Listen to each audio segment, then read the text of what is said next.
নমস্কাৰ, মই কৌশিক কলিতা। যোৱা কিছুদিন পূৰ্বে এটা দুষ্ট চক্ৰই কিছুমান ভিত্তিহীন কথা মানে সংবাদ মাধ্যমতো প্ৰচাৰ কৰিছে, যিটোৰ কাৰণে মই লগতে মোৰ পৰিয়ালবৰ্গ মানসিকভাৱে অকণমান আঘাত পাইছে। তাৰে আজি মই প্ৰমাণ কিছুমান দিব বিচাৰোঁ, যিবিলাক মানে কৈছে যে মই ভিত্তিহীন বাতৰি প্ৰচাৰ বুলি কৈছে, কিন্তু ভিত্তিহীন তেওঁলোকে কৰিছে, কাৰণ তেওঁলোকৰ তাত কোনো প্ৰমাণ নাই। আৰু যিজনী ছোৱালী তাই যিখিনি কথা কৈছে যে চিভিল বেয়া, তাৰপিছত মোক পইচা দিছে, কোনো প্ৰমাণ নাই তাৰে। মই তেওঁক অপেন চেলেঞ্জ কৰিব বিচাৰোঁ, তেওঁ মোৰ লগত সন্মুখাসন্মুখী সাক্ষাৎকাৰ কৰক, মই মিডিয়া মাতিম। মোৰ লগত প্ৰমাণ গোটেইখিনি আছে যে দেউতা মোৰ চিভিল বেয়া কাৰণে বাইক ল'ব নোৱাৰোঁ বুলি কৈছে। যিজনী মেডামে তাত ফাইনেন্স কৰি দিছিলে, তেওঁৰ কল ৰেকৰ্ডিঙো মোৰ লগত আছে, মই মিডিয়া পৰ্টেলক এইটো দি দিম। লগতে তেওঁ ইমান মিছা কথা কৈছে, মানে মই কি ক'ম আৰু, মই প্ৰমাণবোৰ আপোনালোকক দি দিম। হয়, মই বাইকখন তৰালী দাসৰ নামতে লৈছিলোঁ, মানে লোনটো তাইৰ নামত হৈছিল। কিয় হৈছিল তাৰে মই প্ৰমাণ দিয়া হৈছে, সেইটো আপোনালোকে বিচাৰ কৰক। ছেকেণ্ড কথা, EMIৰ কথাটো কৈছে আমি সময়ত দিয়া নাই, তাৰেও মই গোটেইখিনি ডকুমেণ্টছ দিলোঁ। ডাউন পে'মেণ্টৰ লাগিলে সেইখিনিও মই দি দিম। থাৰ্ড কথা, মোৰ আৰু দেউতাৰ চিভিল বেয়া বুলি কৈছে। যদি মোৰ চিভিলে বেয়া, মোৰ লগৰ ল'ৰা এটা 80,000 টকীয়া ফোন এটা লৈছে, মোৰ পাৰ্চনেল লোন নিজে আছে। চিভিল বেয়া মানুহক কোনে লোন দিব, কোনে EMIত ফোন দিব? মোৰ লগৰ এটা ল'ৰাই মোৰ নামত এটা ফোন লৈ থৈছে। শিক্ষয়িত্ৰী তৰালী দাসে কৈছে যে দেউতা আৰু মোৰ চিভিল বেয়াৰ কাৰণে বাইকখন আমাৰ মানে ল'ব নোৱাৰোঁ, লোনটো আমাৰ নামত নহ'ল। কিন্তু তাৰে তথ্য যিজনী মেডামে ফাইনেন্স কৰি দিছিলে, মই এওঁলোকৰ আগত দাঙি ধৰিছোঁ, সেইখিনি কল ৰেকৰ্ডিং আছে। তাৰপিছত কৈছে EMI সময়মতে দিয়া নাই। হয়, EMI এপ্ৰিল মাহলৈকে মই সময়মতে দিছোঁ, গোটেইখিনি তথ্য মই দিছোঁ এওঁলোকক। মে' মাহৰ পৰা মই দেৰিকৈ দিছোঁ, কিয়নো তৰালী দাসে প্ৰায় 1.5 লাখ টকা আমাৰ পৰা আত্মসাৎ কৰিছে পঢ়াৰ নামত। আৰু তাই কৈছে যে স্কলাৰশ্বিপ, কিন্তু গুগল পে'ত যিবিলাক ট্ৰেনজেকশ্যন আছে, বেংক ষ্টেটমেণ্টৰ ট্ৰেনজেকশ্যন যে আছে বাইকৰ EMIৰ সৈতে, তেওঁ কি কৰিছিল সেই পইচাবোৰ, ক'ত নিছিলে? তৰালী দাসে কৈছে যে তাইক আমি চলনাৰে মাতি নিছোঁ, তাই কিবা ট্ৰেইনিঙত আছিলে ডেলিভাৰীত।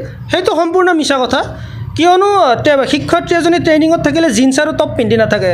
কোনো চলনাৰে মাতি নিয়া নাই। আৰু মিছা এটা কথা তাতেও ধৰা পৰিছে যে তাই কৈছে যে তাই IDFC বেংকলৈ গৈছিল, ইণ্টাৰভিউত কৈছিল IDFC বেংকত যোৱা বুলি কৈছে। কিন্তু আপোনালোকেই কওক যে বাইক এখন কিনিলে কোনে বেংকত যায়? তাই আমাৰ লগতে গৈছে, বা শ্ব'ৰুমলৈ গৈছে, গৈ তাত বায়'মেট্ৰিক দিছে। গোটেইখিনি ৰেকৰ্ডিং মই এওঁলোকক অৱগত কৰিছোঁ, গোটেইখিনি দিয়া হৈছে। তাৰপিছত কৈছে আৰু এটা কৈছিল মোক পইচা দিয়া কথাটো।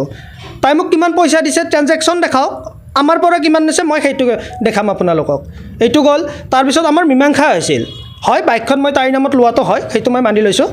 আমাৰ তাৰপিছত EMI নিদিয়া বুলি কৈছে। মই EMI দেৰিকৈ কিয় দিছিলোঁ, কাৰণ আমি প্ৰাপ্ত ধনহানি আমাক দিয়া নাছিলে, মই সেইকাৰণে EMI দেৰিকৈ দিছিলোঁ। তাৰপিছত মীমাংসাও কৰিলে, তেখেতৰ বৰ্তাক আছিলে, মই সেই মীমাংসা পত্ৰখনো এওঁলোকক দিয়া হৈছে। তাৰপিছত তাত সাক্ষীও আছিলে, সাক্ষী গোটেইখিনি চহী কৰিলে। তাৰপিছত তাইৰ মতে মানে কি 7 দিনৰ ভিতৰত আমি লোনটো মাৰিব লাগে। এইটো কেনেকুৱা কথা? আমাৰ পইচা আমাক নিদিয়াকৈ কিয় আমি লোনটো ফৰক্ল'জ কৰিম?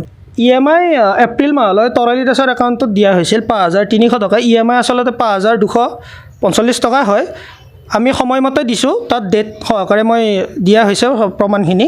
তাৰপিছত এপ্ৰিল মাহৰ পিছত যিহেতু আমি পাব লগা প্ৰাপ্ত ধনহানি আমি 1 টকাও পোৱা নাই, তাৰ কাৰণে মই EMIটো নিজাববীয়াকৈ দিছোঁ লোন নম্বৰৰ এগেইনষ্টত, এপৰ থ্ৰুৰে, IDFC এপৰ থ্ৰুৰে।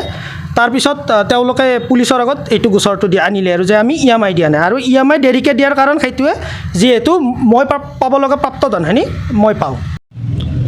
1.5 লাখ টকাৰ তেওঁলোকে ক'লে প্ৰথমতে 80,000 টকা দিম, তাৰপিছত 70,000 আহিলে, তাৰপিছত ক'লে 60,000 টকা দিম।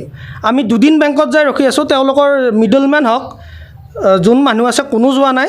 তেতিয়া আপোনালোকেই চাওক, 1.5 লাখ টকা নি 60,000 টকা দিব ওলাইছে, আমি লোনটো কিয় ফৰক্ল'জ কৰিম? আমিতো ছেটেলমেণ্টত যাম, আমি চবতে কিয় লছ কাম? আৰু এটা কথা যে মীমাংসা পত্ৰত চহী কৰাৰ পিছত বাইকখন 10 দিনৰ কাৰণে মই জিম্মাত দিওঁ হাজো আৰক্ষী থানাত। কিন্তু তাৰপিছত মই এখন এজাহাৰ দিলোঁ যে এওঁলোক যোৱা নাই, এনেকুৱা তেনেকুৱা কৰি আছে। তাৰে নেক্সট দিনাই মোক নজনোৱাকৈ হাজো আৰক্ষী থানাই তৰালী দাসক বাইকখন দি পঠায়, যিখন বাইকত তৰালী দাসৰ অকল লোনটো তাইৰ নামত আছে, কিন্তু অকল ডাউন পে'মেণ্টৰ পৰা EMI গোটেই মই দিছোঁ। এইটো কেনেকুৱা ন্যায় পালোঁ মই বুজি নাপালোঁ। আৰু অসম আৰক্ষীৰ পৰা, হাজো আৰক্ষী থানাৰ পৰা এইটো কেনেকুৱা ন্যায় পালোঁ মই বুজি নাপালোঁ। মোৰ পেটিশ্যনখনক তদন্ত নকৰাকৈ বাইকখন তৰালী দাসক কিয় দি পঠালে? তদন্ত কৰক।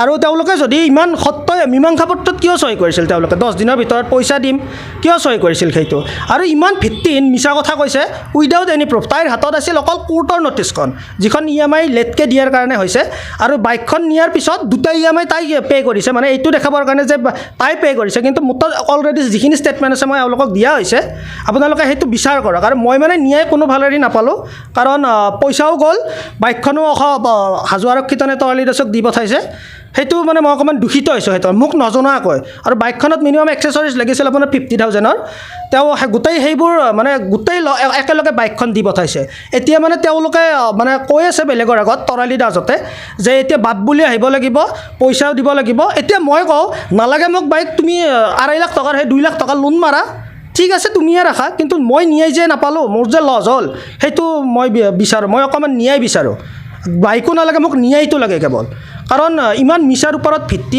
কৰি বাতৰি সম্প্ৰচাৰ কৰিলে তেখেতৰ আমাৰ ব্ৰেকআপৰ পিছত তেখেতৰ স্কুলখন আমাৰ গাঁৱতে আছিলে তেখেতে ক'ব নোৱাৰে তেখেতক মই কোনোবা দিনা কিবা গালি পাৰিছোঁ কোনেও ক'ব নোৱাৰে আমাৰ গাঁৱত তেখেতৰ জ্যেষ্ঠ ভাতৃ আমাৰ লগত সম্পৰ্কত আছিল আমাৰ ব্ৰেকআপৰ পিছতো অহা যোৱা আছিলে ফোনত আছিলে তেখেতে কিয় ভাতৃক নক'লে যে তেওঁলোকক লোনটো মাৰিব দিয়ক মোৰ বিয়াই আৰু কৈছে বিয়া হ'ব নালাগে কিবা হ'ব নাই মই সেইদিনাও কৈছোঁ এইবিলাক মোৰ লুকআউট নাই যাৰ লগত গৈছে এইবিলাক মোৰ কোনো লুকআউট নাই কিন্তু এইবিলাক ভিত্তিহীন কথা যে কৈছে উইদাউট এনি প্ৰুফ তাৰে কাউণ্টাৰৰ কাৰণে মই আজি মিডিয়াৰ আগত আহিছোঁ কাৰণ মোৰ তাত গোটেইখিনি প্ৰমাণ আছে যিমান পইচা নিছে যিমান খাইছে আৰু মই ন্যায় অকণমান বিচাৰোঁ এইখিনিয়ে মই ক'ব বিচাৰোঁ হেল্ল' হয় জ্যোতিকুমাৰ মই কৌশিকে কৈছোঁ হয় বাইকখন যে লৈছিলোঁ ইণ্টাৰচেপ্টৰখন মানে মোৰ নামত কিয় হোৱা নাছিল সেই ৰিজনটো কৈ দিয়কচোন তুমি কিবা অনলাইনত এপ্লাই কৰিছিলা নেকি হয় হয় হয় হয় সেইটো কাৰণে তোমাৰ ৰিজেক্ট হ'ল হয় মই বেংকটো HDFC বেংক দিছিলোঁ